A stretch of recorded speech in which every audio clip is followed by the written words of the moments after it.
Now, will you listen to him? He says, for the earnest expectation of the creature waiteth for the manifestation of the sons of God. Now, let me give you my translation here. For the creation watching with outstretched head, that is, head erect, is waiting or sighing for the revelation of the sons of God.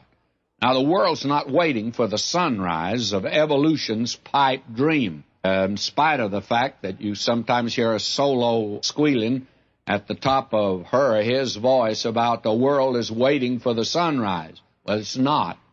The pipe dream of evolution will never come true.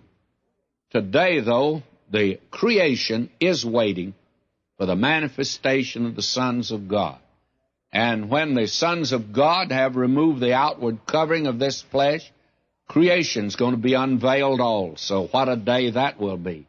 Now we are told here in verse 20, and I'll read my translation here.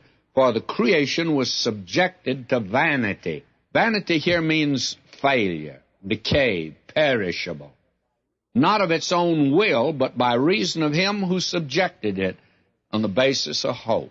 Remember the writer Solomon. He was quite a pessimist, by the way. He said, while the rivers run into the sea, sea's not full.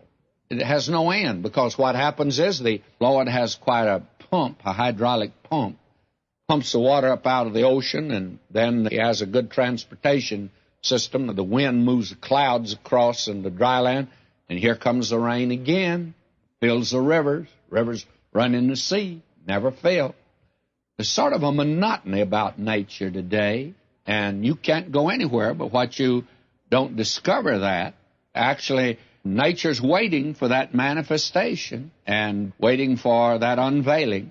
And we're told here, for the creation was subjected to vanity, because God did it that way. The curse of sin came upon man in Adam's disobedience, but the physical world also came under the curse.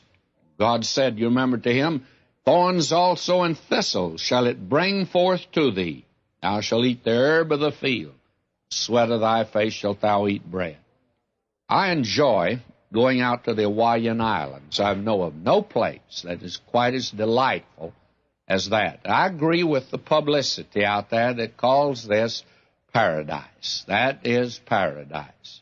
But I am very much interested in paradise, that of all the places where I found thorns, it's down at the golf course at Mauna Kea. You knock a ball out in the rough there, it's out in the lava, and you go out there, and I have never seen as many thorns as there are. I've got a pair of shoes that have thorns in them to this good day. I can't get them all out. Even in the place that's paradise today, the thorn is there. Thorns and thistles, God says it'll grow. All you have to do is just look around you. Now, there's a curse on creation. And the word here, vanity, means it's empty. It's meaningless, resultless. Nature never seems to accomplish some great purpose, that weary round of repetition. Let me just share a little of that with you. Ecclesiastes, 1st chapter, verse 5. The sun also ariseth, sun goeth down, hasteth to his place where it arose. Got to do it all over the next day. The wind goeth toward the south, turneth unto the north.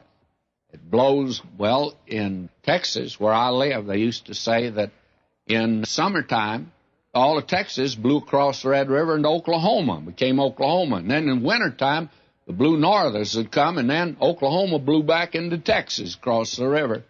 Pretty monotonous, by the way, and I want to tell you, I never did like those sandstorms.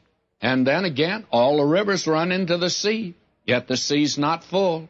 Unto the place from whence the rivers come, thither they return again. All things are full of labor. Man can not utter it. The eye is not satisfied with seeing, nor the ear filled with hearing. That's the thing about these old natures you and I got. Never satisfied. Don't care how much you hear, how much you see. You want to hear some more and see some more.